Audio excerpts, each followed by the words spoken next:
Steve's reach is pretty long in Minecraft. He can collect items 1 meter away, punch mobs while 3, and mine blocks from 4. This can be expanded too using fishing rods, bows, and TNT. These tools, however, are not all powerful. Fishing rods break very quickly, bows can't hurt Endermen, and TNT does nothing in water. That got me thinking, can you beat Minecraft while constantly being teleported to Y level 97? This would require finding creative ways to access blocks, items, and mobs that are outside of my reach. Today, I decided to find out. The challenge started out like any other Minecraft world. I floated over to the nearest tree and spent 13 seconds breaking a single birch log.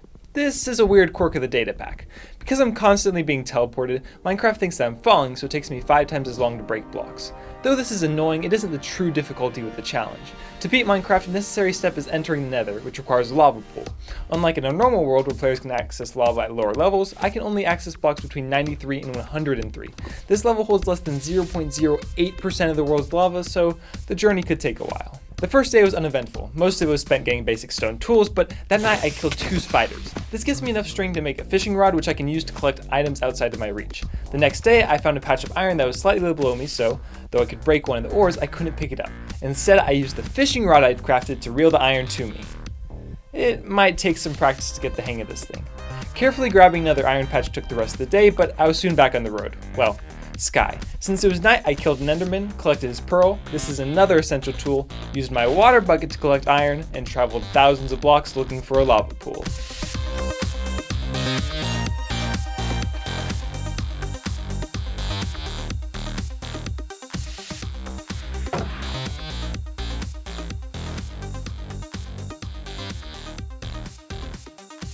Now that I had found lava, I could move on to the next stage of the challenge, the Nether. I made sure to set my spawn, then built a portal and entered with these specific items. I learned from my last attempt at this challenge just how important the ability to die in the Nether is.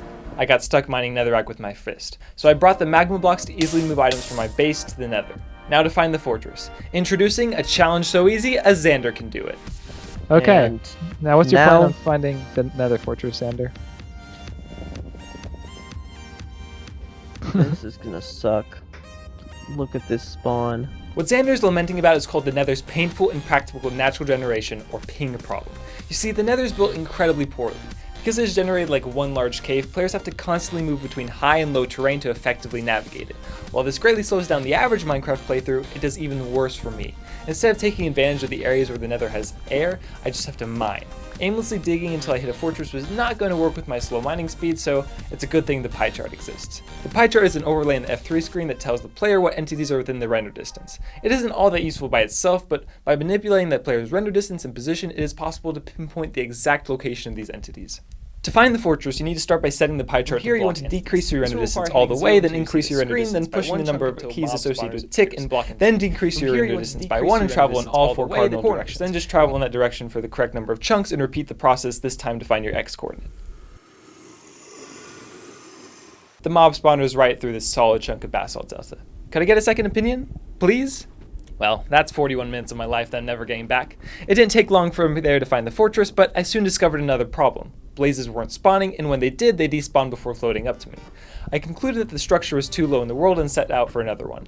I didn't use the pie chart this time, instead following the open generation until I hit a structure. The new fortress was much higher in the world, so blazes wouldn't despawn and even floated up to my level. Fighting the blazes without the cover of the fortress did cost a lot of shield durability, forcing me to pause and mine more iron, but I soon returned home with 12 blaze rods. Before you all yell at me about the waste of time, yes, I needed this many rods. Now for pearls. When I thought of this challenge, I decided to trade with villagers for ender pearls, as it was the method least affected by my floating.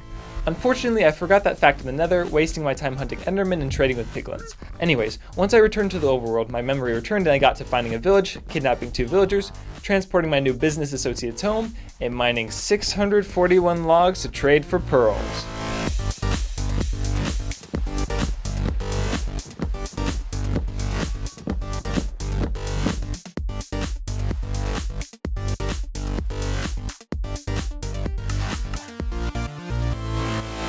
I paused the tree chopping to find the stronghold. I was tired of this, where my final eye of ender went between these 4 chunks. I now knew where the stronghold started, but I didn't know where the end portal was. This was going to be a problem. Unlike in a normal Minecraft world, where I can easily mine down to the stronghold and wander around inside, I have no way of knowing where the portal room is. I had planned to use a TNT duper to blast a hole down to the end portal, but I hadn't thought of how to find the end portal. After thinking for some time, I decided to dig down at the center of the stronghold using my TNT duper, then expand outwards until I hit the portal room. Unfortunately, it couldn't be that easy. After building a duper and digging a hole above the starting staircase, I hit water. Unworried, I simply moved the duper and started mining again. This time, I didn't hit water, but I didn't hit the stronghold either. Confused, I rebuilt the duper again and dug another hole. I still couldn't see the stronghold.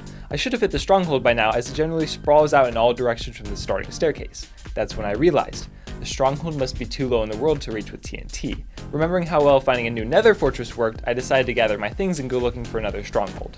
The journey didn't take long, as I could follow the eyes of Ender, and I soon found another stronghold. As it was beneath a whole mountain and accessing it was going to be a huge pain, I decided to set out again and search for another one. The next stronghold was underneath the ocean, so it wasn't going to work either. TNT really struggles with water. The idea clearly wasn't working. It was incredibly rare to find a stronghold I can even access, much less one high in the world. I need a new idea. Boom, I used the pie chart. The portal room always has a silverfish spotter on it, so I should be able to use the pie chart to find what chunk the portal is in. Excited, I floated over to the stronghold and popped on the pie chart, which didn't tell me anything, or rather, told me too much. You see, speedrunners use the pie chart in the Nether to find fortresses because monster spawners are few and far between, which allows the player to pinpoint their exact location. The overworld, though, is saturated with spawners, so it's hard to create the necessary space to find the exact chunks. I resorted to floating around the stronghold trying to get a good reading and eventually found a chunk with a spawner. This was my only lead, so I went back to my base, grabbed the TNT duper, and got to mining. After my second hole, I remembered that the stronghold was too low in the world to reach with normal TNT, so I returned to my base for plan 2, TNT minecarts. Unlike normal TNT, which has a fuse, TNT minecarts can fall any amount of distance before exploding. This is great except for the fact that they can't be duped, but instead require an insane amount of resources. 5 iron, 5 gunpowder, and some sand. Time to build an iron and gunpowder farm.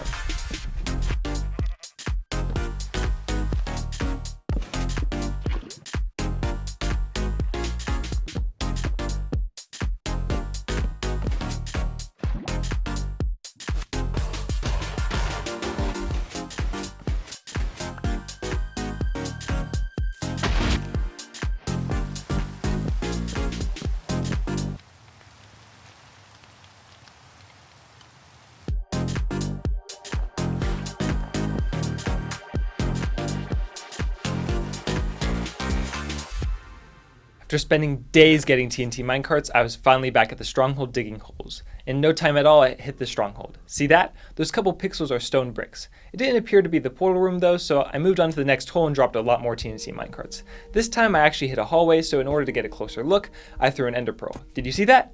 Yeah, me neither. So I pulled up my editing software and stopped on the one frame where I was inside the stronghold. This one frame gave me a lot of information, like how though I was in the stronghold, the portal room was nowhere within sight. Just to make sure, I threw another ender pearl while facing the other way, but again, there was no trace of the portal room. This led me to believe that I was on the opposite corner of the chunk. I made some space, rebuilt the TNT duper, and drilled another hole. Once my duper could go no further, I switched to using TNT minecarts. Before long, rectangular cake slices. Hey, at least my iron and TNT survived. With my current bombing strategy having an unnecessary level of risk, I developed a new one and got back to digging the hole. I soon uncovered another portion of the stronghold, but this one seemed different. Unlike the hallways I had found, this area had iron bars. Excited, I threw an ender pearl and reviewed the footage on my editing software. It hadn't captured the stronghold. Unfazed, I threw another one, and this time I could see that it was a normal hallway. This basically guarantees that the portal room is not in this chunk. Let me explain. I drilled down in the first corner, which didn't have the full hallway visible. The bit of stone bricks I did see belonged to the next chunk over, where I know there isn't a portal because of the pie chart. I then dug another hole where I hit a hallway. Using my ender pearls, I was able to get a good look at the third corner of the chunk. My footage showed normal stronghold generation, so the portal room had to be in this final hole. Since it wasn't, I now have no idea where the portal was, nor how to find it. I also had no TNT, so I decided to collect some while I thought of a potential solution.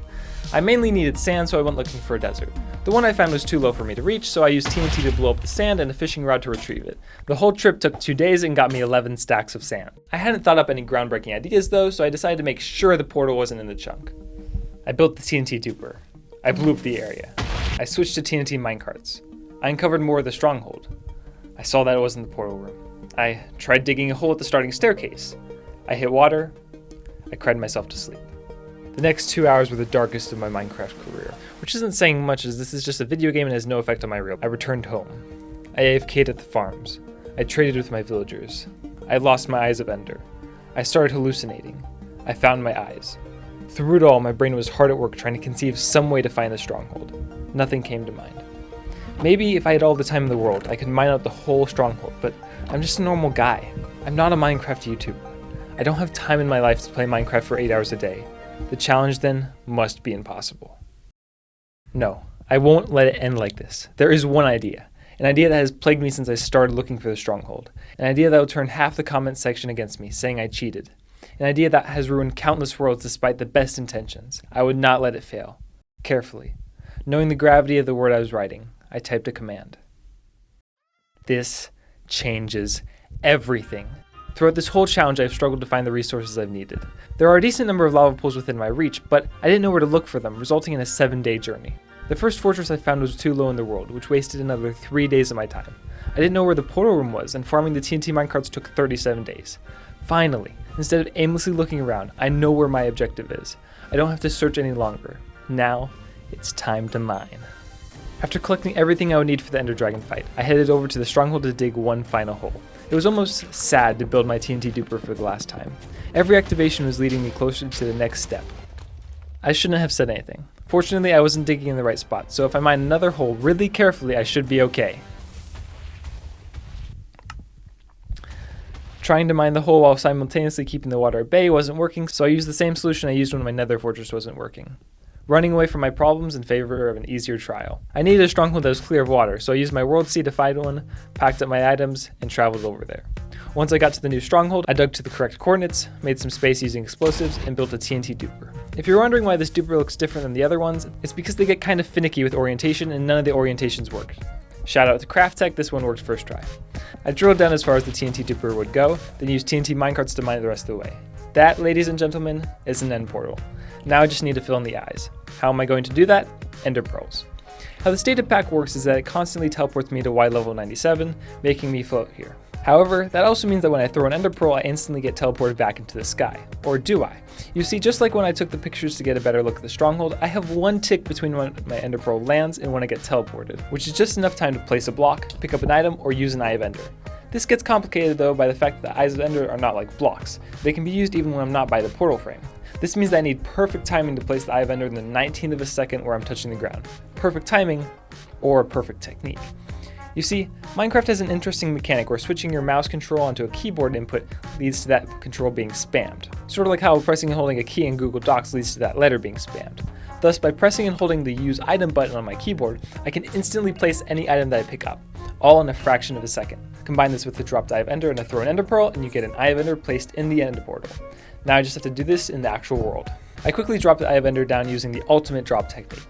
A singular leaf block, then threw my ender pearl and didn't pick up the eye. I thought that the throw was perfect, but for whatever reason I didn't pick up or place the eye of ender. Confused, I grabbed another pearl and tried again. This time I could see it fly off track. I landed in the lava beside the portal frame, so while I picked up the eye of ender, I ended up throwing it instead of placing it.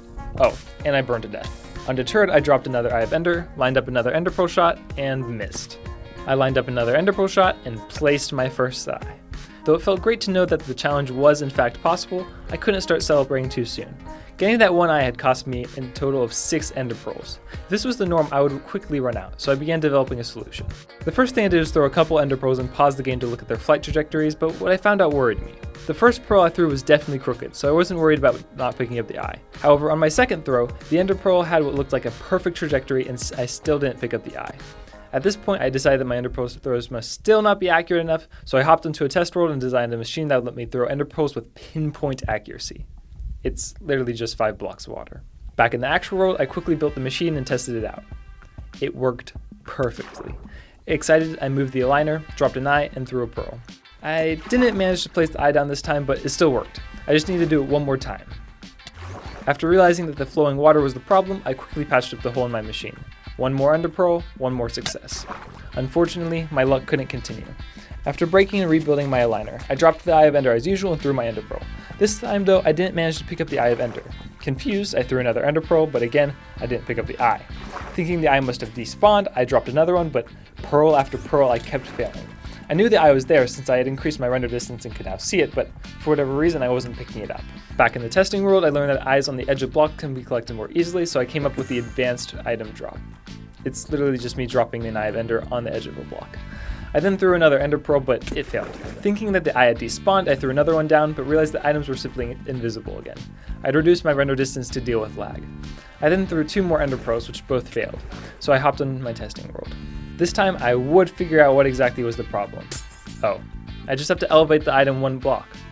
It makes the whole process 101% consistent. Cool, time to do that in game.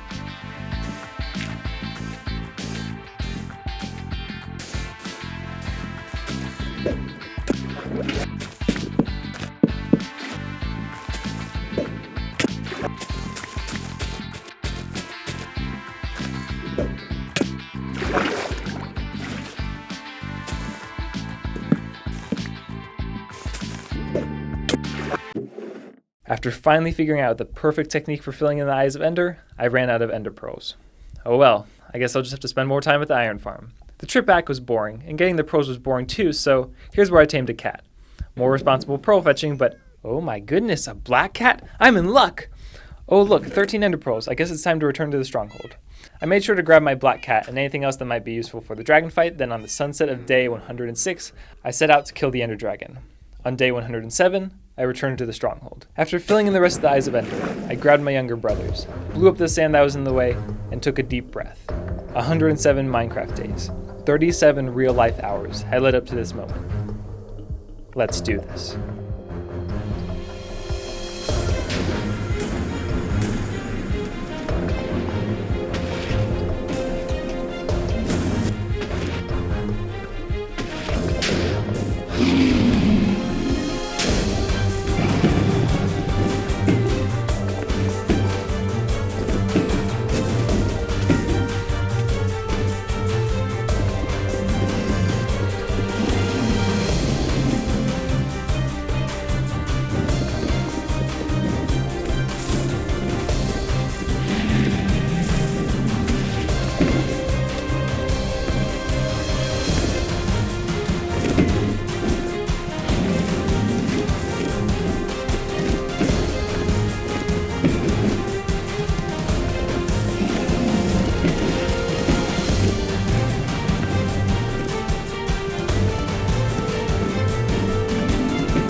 There you have it. I beat Minecraft while stuck at Y level 97 by using the world seed. Here's the deal. This video took me forever to make, so if it gets 100,000 likes, I'll perform a speedrun legal version of this challenge. That means no world seed and no TNT dupe glitches. I have new ideas to speed up the gameplay, so if you're interested, hit that like button. Thanks for watching and take a break from YouTube. God bless.